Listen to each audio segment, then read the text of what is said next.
Hi, everybody, and welcome to Friday Night Flock Talk. I'm Robin Sullivan of the Leather Elves. I am here at lovely Bird Gardens of Naples in Naples, Florida. If you're ever down this way, it's well worth coming by. I am visiting with Carrie Ellen Lorman, and Carrie and I and Georgia Hayes from AFA are going to be starting on the Rockstar Tour. So there's a lot to talk about tonight before we even get started. We've got lots going on. The Rockstar Tour, look at that. I went from like being in this wonderful Asian background to being a rock star. There's just so much going on. So the Rockstar Tour starts next week on Tuesday. We will be hitting the road, heading to AFA, heading to 27 rescues, doing legislative workshops. There's just so much going on, and we're so excited to bring product to all those rescues. So there's that. What else is there, Nick? Nick keeps me on track. He's not going to tell me now. He's going to make me try to remember the things I was supposed to announce. We've we've got, I don't know, lots and lots of things. But we've got, okay, so AFA is happening, the American Federation of Aviculture. We are doing a legislative workshop on Friday, July 31st in Hickory, North Carolina. That's with the help of Terry Rand from drawing a total blank. Terry runs a rescue Kiki's in Legacy. North. Thank you so much, Nick. Kiki's Legacy in Hickory, North Carolina. We are going to be doing Straight Talk about Bird Ownership Friday the 31st at 6 p.m. Please come and join us if you're in that area. Even if you're not, it's worth driving to. We're also going to be in Humble, Texas is ABC Birds, owned by Jamie Whitaker. We're doing an event there on Saturday, August 15th at 12:30. And we feed you guys. Lunch is provided at this one. Dinner is being provided at the one in Hickory. And then we have one more. We have more than that coming up in September. I can't even think about September, Nick. In September, we've got the Northeastern Avian Summit. We are super excited about this. This is an all-day event, including a judged bird show and vendors. And that is going to be in Ludlow, Massachusetts on September 19th. So stay tuned for more information on that.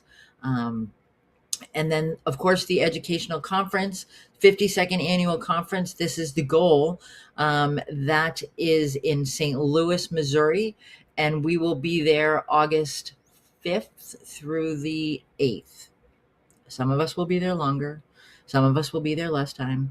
But one of my guests this evening, oh, wait, more. Nick has all these announcements.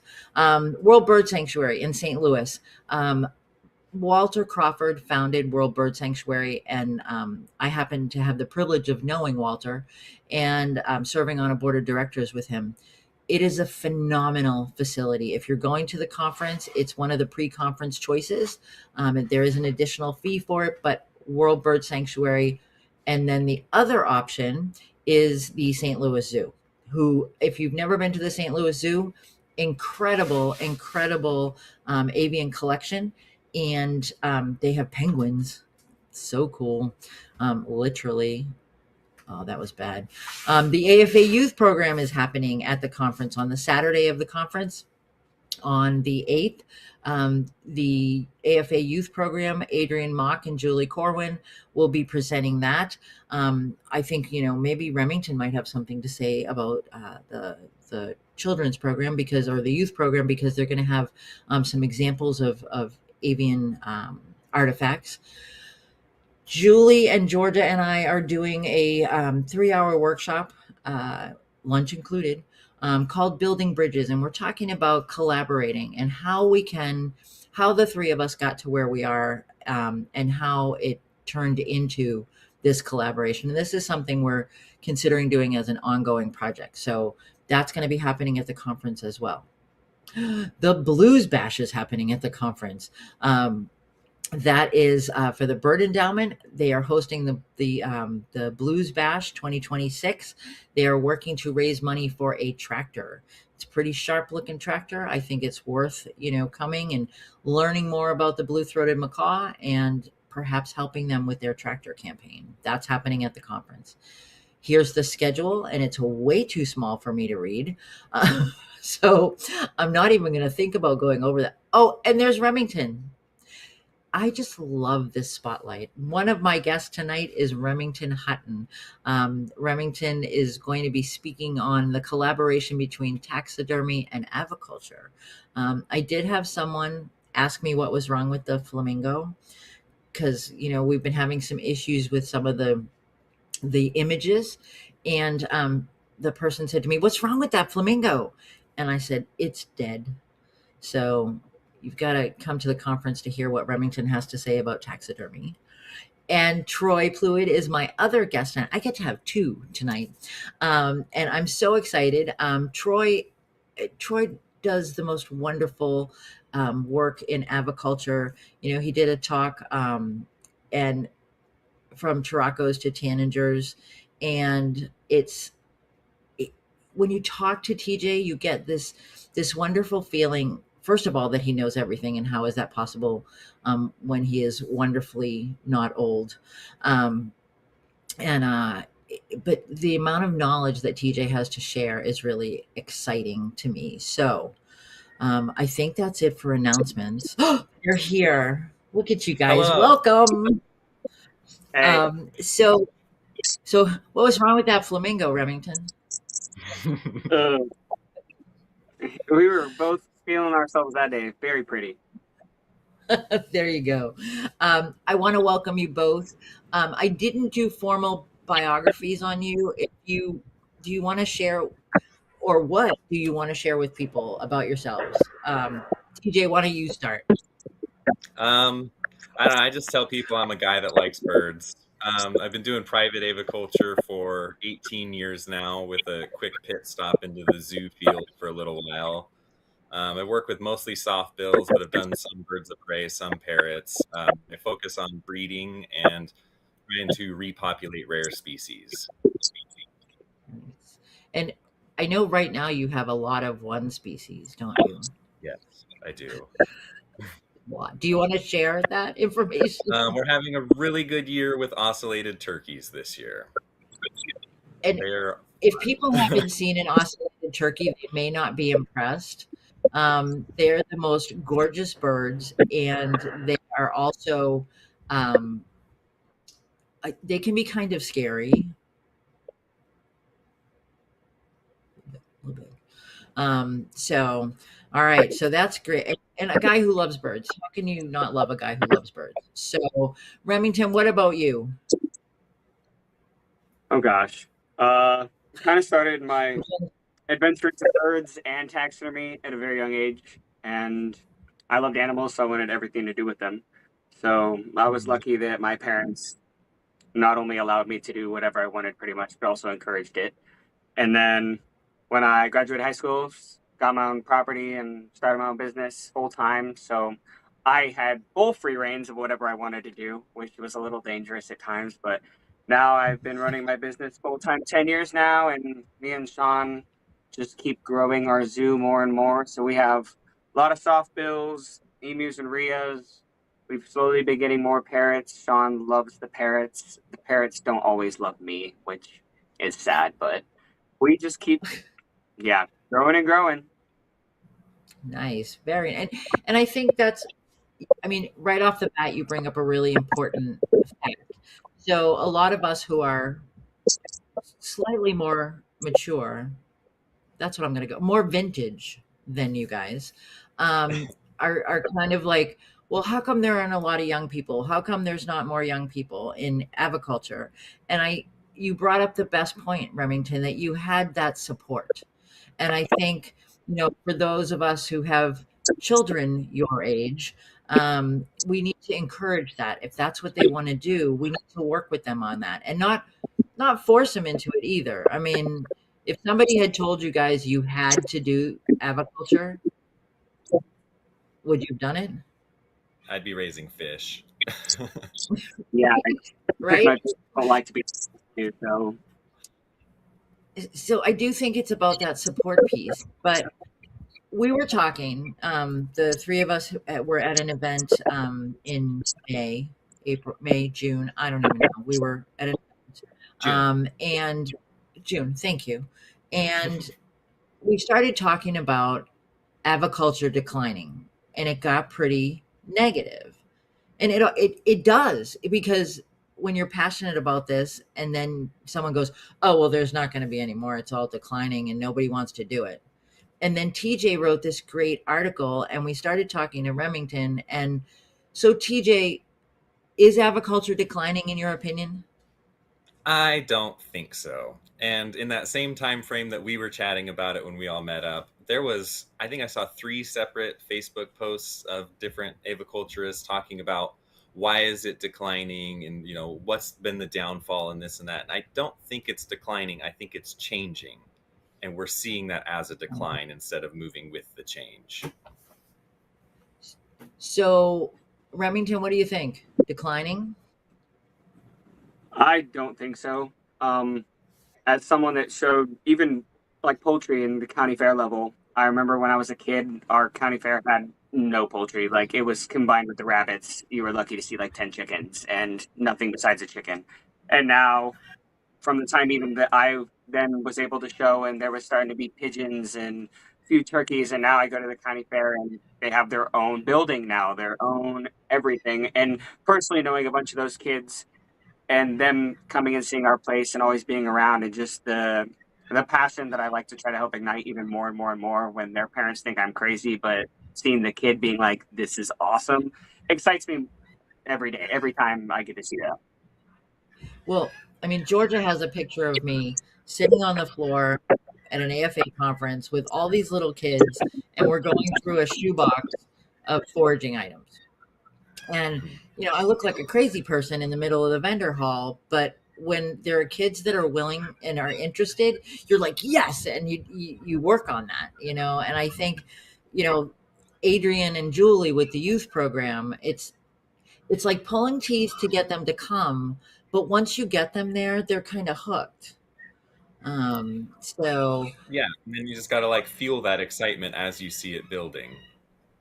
right. So And they're not that crazy. Like this is it is fun. It's I mean, I taught preschool years ago, and it was that there was that when you see the it's like when you see the light bulb come on, and okay, this child is going to grow up to do something amazing.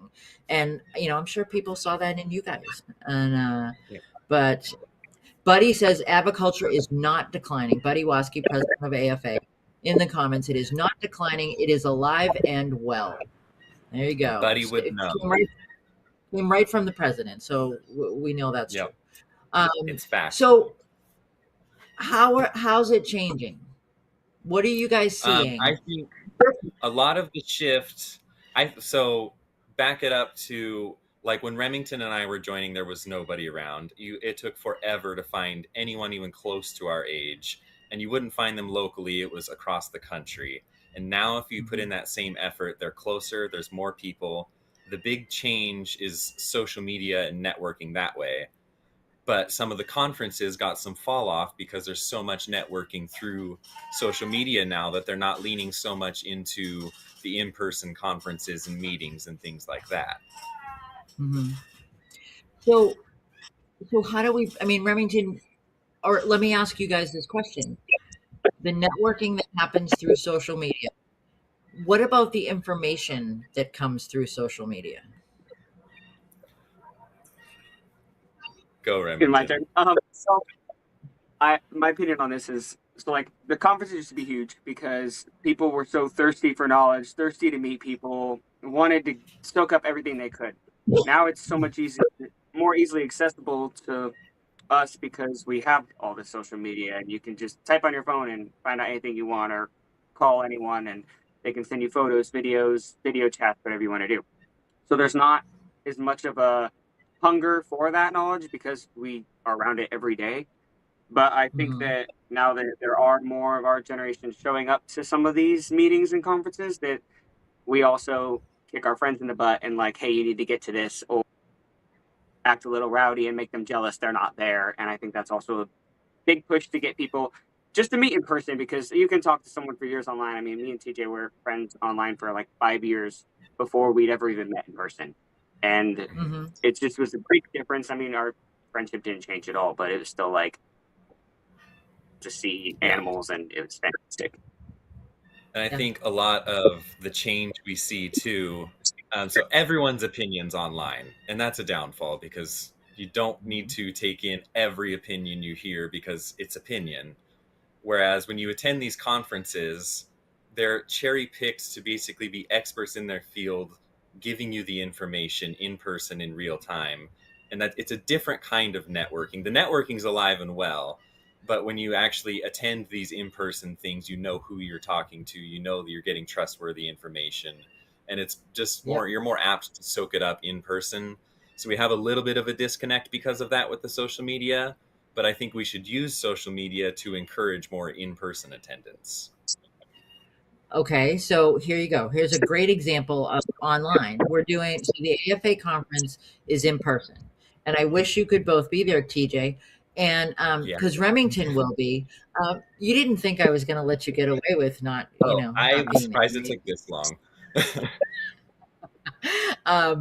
But you can also stream the sessions, and for $50 you can stream the session if you can't make it for whatever reason. And I don't think there are any really good reasons, but if you have a good reason and you can't come, Sure. uh, so, so Douglas says, excuse me, I think it's Douglas, that the internet, there's constant information, but there's so much bad information. Mhm. So, how do I decide if I'm going to be online? How do I decide who I trust? Is it because they know somebody I know? How do I do that? Well, like you already brought up, the mutual connections that they have is definitely something worth paying attention to. But a lot of aviculture is documented online, so you can usually find out who said it and then trace back through their other posts and find out, okay, are they just saying this, or have they, put in the work in time to prove what they are saying has a base to it, and are they just stating an opinion, or are they giving you their own observations through experience? Right. So these are like some shots of you guys and some of the experiences you've had over time, over your careers. And I love that I can call them careers, and you're both younger than my son. But it's but so you brought up a point, TJ, about the heyday of aviculture. Mhm. What do we do about that? Because So you I hear think, it. It's yeah, and I think so many people see aviculture on the decline because they were either around for the 70s and 80s, or they read about what it was like in the 70s and 80s in aviculture. And we just have to swallow the pill that those days are never going to happen again. There was a lot of less than ethical things happening, bringing all these birds in. We basically had an endless tap supply of species being funneled into aviculture. And it's better for our welfare now that we don't have that. We have to breed these birds. We don't just get this endless supply from the wild. But we also have to remember that what we have to an extent is what we have. So aviculture is never going to have these massive booms like that, but we can create our own form of a boom that's just never going to compare to what that was. But we can right. encourage, across the board, more people working with birds with the species we already have here. Hmm. So, Remington, you mentioned your collection's growing, Sean. Um, how do you encourage people to do that? So, back in the day, and we hear that phrase all the time. And I'm way older than you guys, but I hear that phrase. You don't remember back in the day, and it's true. And will say one thing about that back in the day, people were much less willing to share. Mm-hmm. It was, I bred this bird, and no, I'm not going to tell you how I did it. Right. So, Sean, how do you expand like that and not and find the people to talk to? Okay, I want to breed X bird. How do you do that? Take a drink. There's no Sean. You're right. I'm sorry. Remington, how do you? Wow, you guys are evil. I didn't take my memory meds as an old person today, so I'm having a little bit of a problem. Gonna love that when he watches this later. But so sorry, I need to rephrase. I was laughing too hard about the Sean thing. So how do I encourage people when they ask about things and how they can get into all this? Is that what you're asking? Right. How do Okay. you determine, okay, I want to work with this species. I want to, expand my collection. Who do I go to? So a lot of my influence of how we expand is fun, like a lot from friends. Like you should get into this, you should get into that. It was really helpful when I did start meeting people face to face because that's the best way to get to see their collections and what they work with. And most people aren't going to let you just show up to their property life, which is a great thing about the conference is you meet people. It's like opening doors left and right. And then you firsthand get to see the different birds and you can draw your own conclusions rather than videos and pictures you see online. You can't really get a bird's personality or know everything about the species from that. Seeing them in person, seeing how they interact, always encourage people face to face as much as you can. And even if you can't, I mean, I'm in Iowa. Iowa does not have near as many people raising any sort of animal as Florida and some other states. So it's been very difficult for me over the years, especially as a kid getting into birds, wanting to meet more birds, have those opportunities. And I just push connections. My favorite thing to tell people is market yourself. Running my business, like from a very young age, I was taught how to market yourself, how to make people want what you can offer them. And so I kind of tell people that with make people want to be your friend. You have to be, not that you have to offer them something for them to offer you something, but be the kind of person they want to offer people to. Don't be online starting arguments for no reason at all. Just be kind and be a sponge. Like if someone's Okay. trying to tell you something, even if you don't agree, nod your head, soak up the information, not what you want, because you can still learn anything from it. And yeah, just continue growing. Hopefully Excellent. that No, answered your question. it did, and I agree with you that, I think I would much prefer to be in person. We do these Friday night flock talks and we get the information out, but honestly, some of my best, connections, best ideas have come from, sitting around with a drink in my hand, quite honestly. After hours, after the talks, just sitting around and people realize, um, wow, there's so much more to talk about. And you can see the wheels turning as a presenter when you're at a conference. You can see the wheels turning and you know that people want to talk to you some more about it. And to me, that's how you get more people invested and interested in what you're doing. So, I know you guys have been doing this for years and years. When shifts, did you guys see a shift during COVID? What happened then? I think there was a huge shift during COVID. There was already something building up before COVID, and Tony Silva had mentioned it at the 2019 ASA conference about how we're entering the next boom of aviculture. And I've never forgotten that. And I've been paying attention since he said that. And when you look around through all these social media sites, there are more and more and more and more people adding birds into their lives, whether it's a pet bird or breeding pairs of birds or entire aviaries of birds. It has increased, in my opinion, drastically since before COVID. And I think so many people were stuck at home, and that whole touch grass phrase was going around. We wanted to connect back with nature and do something that felt like it had a purpose, and that brought a lot of people to birds. I mean, from a manufacturing standpoint and in the pet industry, I can tell you, I don't think I've ever had a better year business wise, which says to me that people were getting more birds. People were, they were having more pets, but in particular birds, because you could stay in your house and have your bird and be Yeah. successful at it. So I mean, did you see a shift at that point, Remington? A little broader spectrum like homesteading. During COVID, it was crazy. Everyone and their mother it seemed like was getting chickens, and they were doing this and they were doing that, and pets from dogs to cats. Friends that had never had anything more than a cat were getting a pet snake and birds, and it was a wild.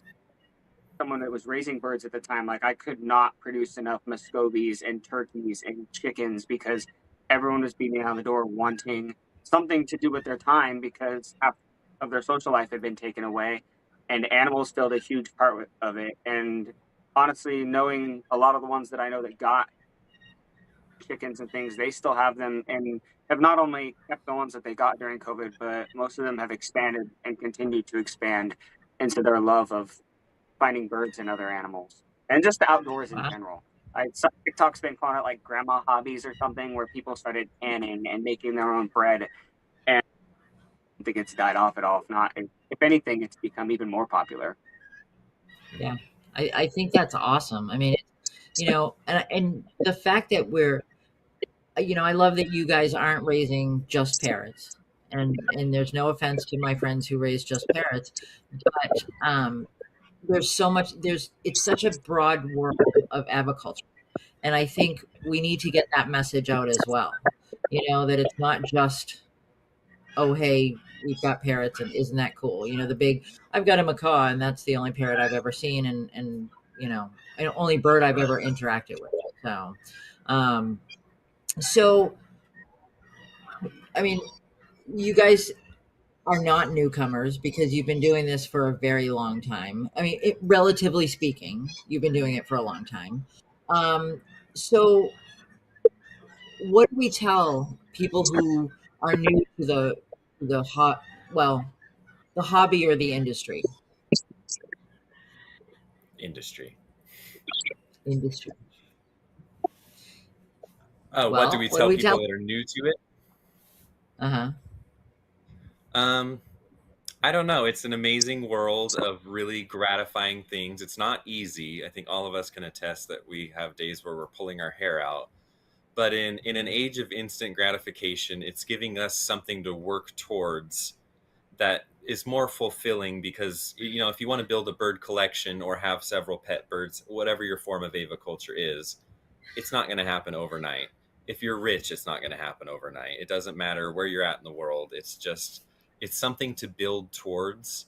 And it's a really Mm-hmm. gratifying thing to just accomplish this mission throughout your life and you basically build stepping stones as you go. I know everyone, whether they've only been in it a year or 60 years, can look back on when they started and think, oh, wow, look how far I've come already.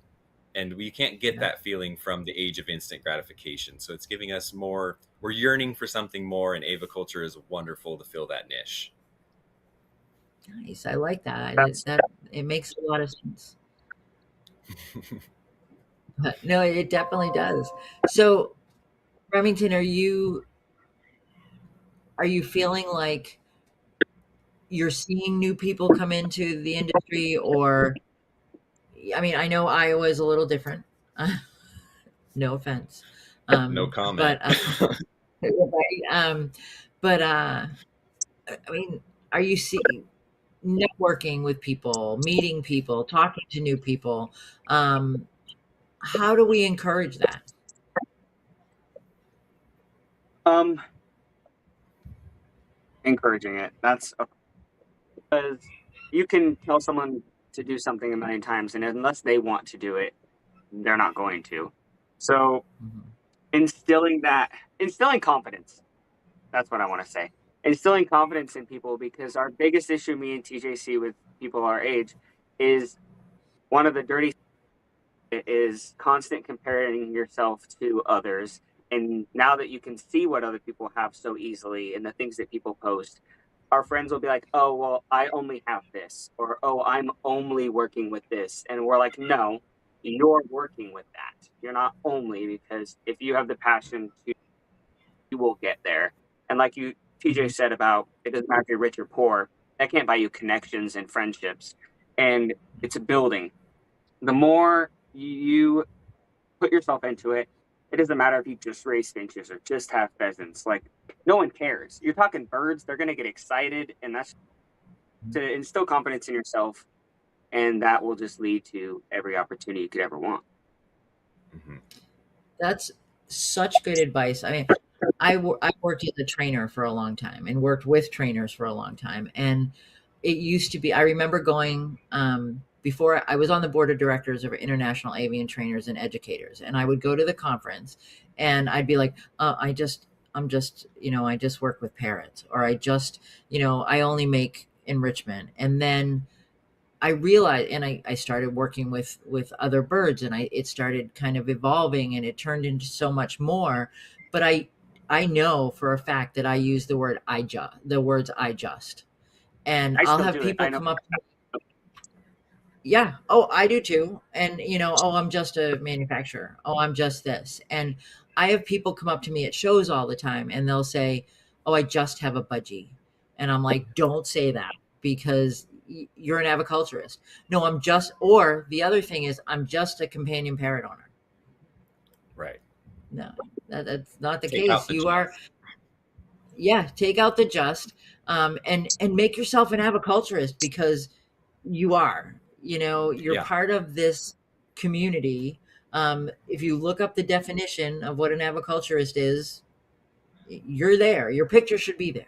So, no, I Exactly. definitely agree. And I think too, working with younger people, and it. You said it doesn't matter if you're rich or poor. Well, come on, it helps sometimes. It does help. but you can save up the money and get a pair of small birds, or and there's no such. I don't know what you guys think. I'm going to ask this question because it's part of the confidence builder, I think. Are there starter birds? That's a complicated question. Yay me. I don't think. Okay, I'll take a whack at it and then give Remington time to think. I don't think there are species that should be considered starter birds for the welfare of that species. I mean, there's some negative connotations with calling something a starter bird. But there are certainly species that are more recommended to start with. You're not going to go from zero bird keeping experience to breeding black palm cockatoos. That's going to end in failure, and not against anyone on their smarts of anything, but you need to start with something that can handle a little more error and build your own comfort and experience from there going forward. So in that sense, yes, there are starter birds, but it doesn't mean they deserve less. It just means they're a little more flexible on the care we can give them. You're absolutely right. I'm just reading the comments as you're saying that. And so Carrie Allen is like, absolutely not. No. Karen Anderson said, depends. Laurie McFarland said stuffed ones. Nick said that a cassowary is not a starter bird. I disagree. That's debatable. And don't tell Carrie that it's not a starter bird, because on the road trip she will try to pet one somewhere. So I'll make sure it happens. Yeah, and I think no, absolutely not. What do you think, Remington? Starter birds? Like TJ, I hate that terminology, but I do agree with him. There are birds that I would recommend someone started with before moving on to their goals, if their goals were a little bit. It's like saying I want turkeys and then trying to buy oscillateds from TJ and you've never raised a turkey before. Like, I would encourage you to work with some other things before you just jump. How encouraging this is for me to hear from you guys, because honestly, back in the Stone Age, when we had dinosaurs in the aviaries, pterodactyls and stuff, we nobody ever said they wanted other people to succeed, or very few did. There wasn't that. There was camaraderie. There was, and there's a dinosaur now. I don't know if Yeah. did you hear? That's yeah. But there's definitely a matter of wanting that success, wanting people to learn from one another. And in the grand scheme of things, that leads to better welfare. Yeah. You know, Carrie Ellen just said Roxanne. That's who that was, the dinosaur in the other room. But of course it was. But you know, it's that encouragement, that sharing, that wanting people to succeed. And I think, you know, when we talk about, is it right to, you know, to breed birds? You said earlier, TJ, we have to breed them. You know, they're not coming in, they're not being imported, they're, you know, or illegally imported. And I think it's so critical, and we need to get that message across that it's important for the success of the birds, to Some have that good welfare. Some people might not like hearing it, but you cannot have a bird in your life and enjoy it and be against people breeding birds. Because if that's the case, you're never going to have a bird again, and no one else will ever have a bird again, because we're ending wild collection. It's going the wayside. It's the way of the past. We need to learn population sustainability and managing genetics and creating this sustainable population within captivity. And then we're not ripping birds out of the wild every time somebody wants another pet one. So breeding is a lot more of a solution for these people that are against breeding. It's true, you know, and the welfare aspect. I mean, I'm sure you guys hear about, because you are breeding other, you know, things that are not necessarily part of the pet trade. And so welfare, you kind of come at it from a little bit different perspective. What would you guys say about that? I mean, so to give Remington time on this one too. From my perspective, I'm working with all wild species that really not anyone uses as a pet, or it would be a very unconventional pet bird if they do, and they'd have to be pretty specialized in that sense. Our welfare continues to improve through natural history aspects. I'm not filling this aviary with toys and things to do that way. I'm trying to recreate the wild for them, and that's more conducive because of the breeding. I want my birds to breed. I'm going to give them better and better welfare to encourage that and to encourage this natural state that they're in, to give them the conditions to breed. And so if you want to breed a bird, welfare automatically improves because you're paying attention to what they want. Right. What do you think, Remington? Besides agreeing with what TJ just said. So well, I had a thought and then I lost it for a second. I lost it. Let me interrupt for a second then. One of the things that I've seen, you know, when you said, TJ, that you welfare definitely increases if you're going to breed a bird, and it's absolutely true. You know, because my favorite example is like the kakapo. Okay, so if the remove fruit's not plentiful, they don't even breed at all. You know, it's not even like they try and they're unsuccessful. They just don't. And it's based on, you know, availability of the right kind of food, you know, the right conditions, the right weather condition, all of that. And I think, you know, that makes a big difference. And when people are looking at breeding as a negative, it's almost impossible to have successful breeding with poor animal welfare. Right. We've kind of diverged a little bit from where we were originally going, but I think it's important. We are, you know. So as far as welfare, Remington, what would you say to people who want to new aviculturists or people who are considering getting into this industry? How do they ensure good welfare? So my favorite thing to do whenever I'm thinking of adding a new species or something I haven't worked with is obviously talking to people that raise that species, seeing what they do. And like I mentioned earlier, you do not have to copy someone word for word exactly what they do. What works for one does not work for the other sometimes. But you always have something to learn from every single person, even if it's, okay, that's not what I want to do, which sounds bad, but Right. so learning from people, obviously doing your research, not just jumping in and throwing a bird in a little cage because that's what you have at the time. But besides that, I always say there's always something you can learn from animals too, obviously. So starting with something, learning the proper welfare with that, that's going to help you see what you want to do differently as you continue. I have enclosures that I know eventually are going to get tore down, but in the beginning, excuse me, in the beginning, those to me were like the coolest enclosures I had. I thought they were so neat. And now we continue to learn and design around the bird. And looking back, I'm like, yes, they're functional. And yes, I have love, but I cannot wait to keep improving more and more. Yeah.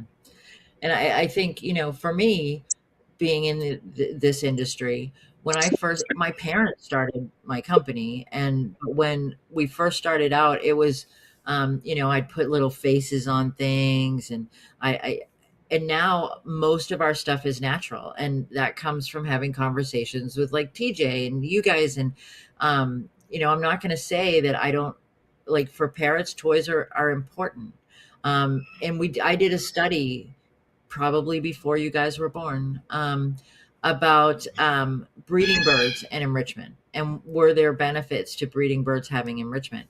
And the study showed that yes, there is, but the more natural, the better. You're not going to throw a big acrylic foraging device in with a pair of birds that you want, to breed. You can enrich their lives other ways. You can enhance their welfare other ways. So yeah, no, I think Remington, you're absolutely right. There are so many ways to improve, right? And if you're not thinking about that all the time, you kind of need to reassess, I think. I don't know. So actually, if I have a second about it, mm-hmm. Someone mentioned not having a mentor, and this is something that me and TJ are very much different about in our journey with birds. Is TJ had mentors growing up. I had nobody. Nobody in my family raised anything outside of dogs. I was a kid that was hungry for birds. So, and my whole family also did not have social media. So I was like the first one to get Facebook at 8. So I didn't have that. I was getting books left and right. And to be fair, most of the books that I had were a long, long time ago. So looking back as like high schooler, I would not do things back then. But at the time, I was my best trying to fulfill the hunger that I had. And I'm not ashamed of what I had back in the day, but I learned from it. And that's the most important part. And that's why I want to tell people, especially when it comes to mentors, is you will get there. It might be a little bit of a stick with it. And yeah, you'll find someone. I mean, and I think too, it's not about, I've heard great stories, like TJ just kept at it. And, and saying to someone, I want you to be my mentor, that's a little bit scary, from a mentor position, because like, wow, that's a big responsibility. But, there's also that side of you that goes, wow, somebody wants me to be their mentor, so I think it's about being patient with who you want to be your mentor as well.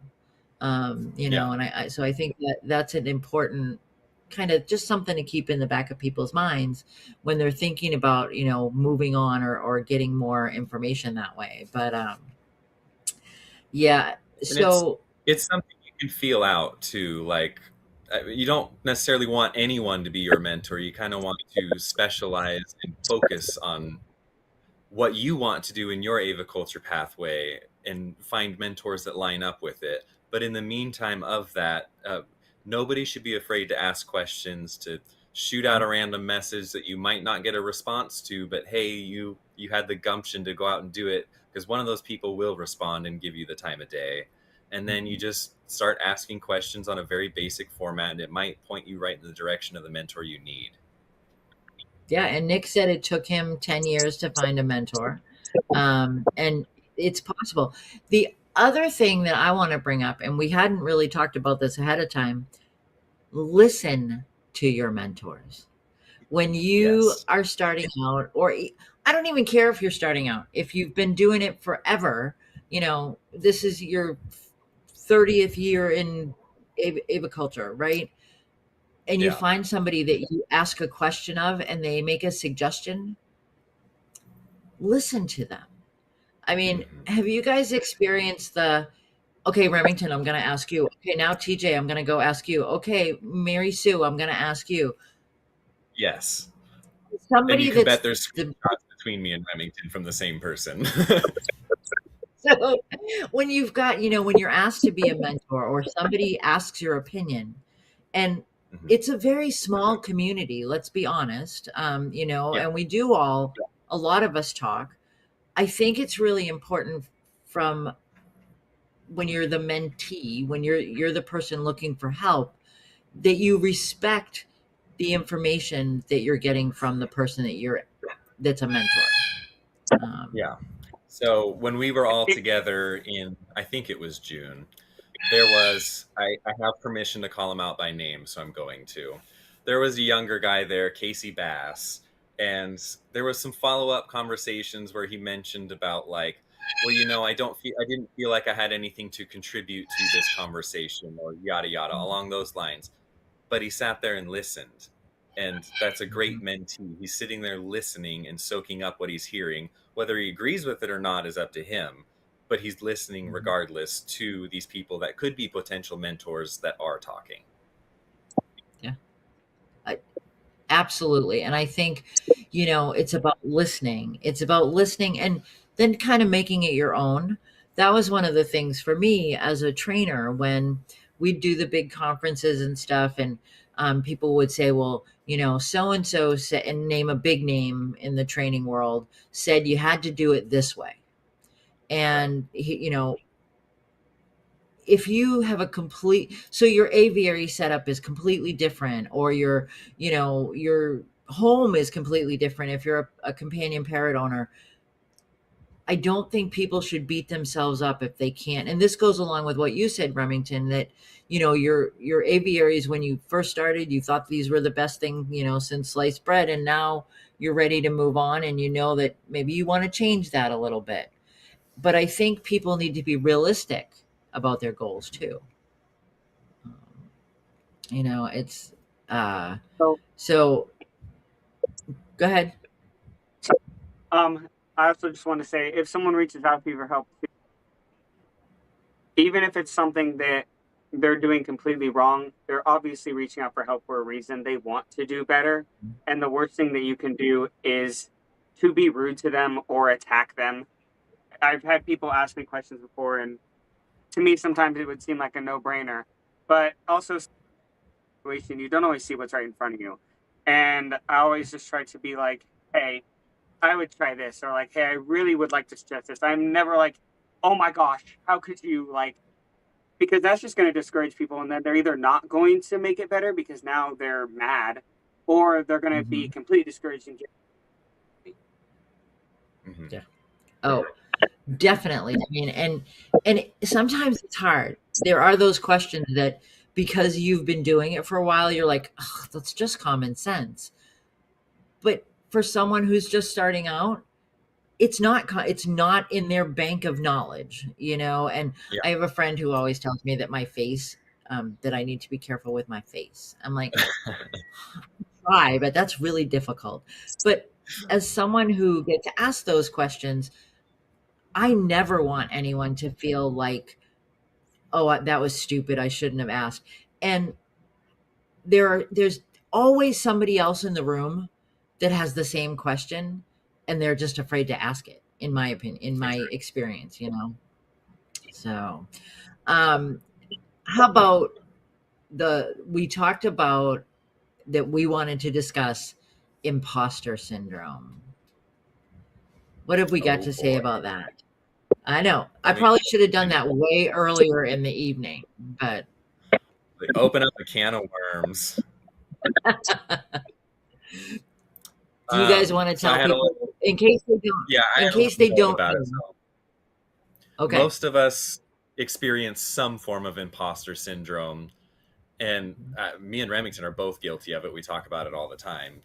But and I don't have the answer to overcome it. Like I said, we still experience it. But I wrote down a few things just to reflect upon for you to remember for yourself in an aviculture scenario, or if you're talking to a potential mentor or anything like that. You don't need to know everything, but be willing to learn it and listen to it. You don't need a massive collection to be successful. There's nothing wrong with working with what you have. One pair of budgies, you're still breeding birds. 100 pairs of super rare species, you're still breeding birds. There should be no competitive level to that. And you need to remind yourself of that from where you're at in this part in your journey. It's not necessarily your end story, and it's not your beginning either. So you need to realize that your own growth that you have done personally. And then the last part of it was, you don't need years of experience to be worthy in the community. You just need to be passionate and be dedicated to the cause and to birds. And we're all in this together. So and so might be breeding more birds than me, but does he have more passion than me? We can all match each other in passion, and that's what I love about it. Yeah.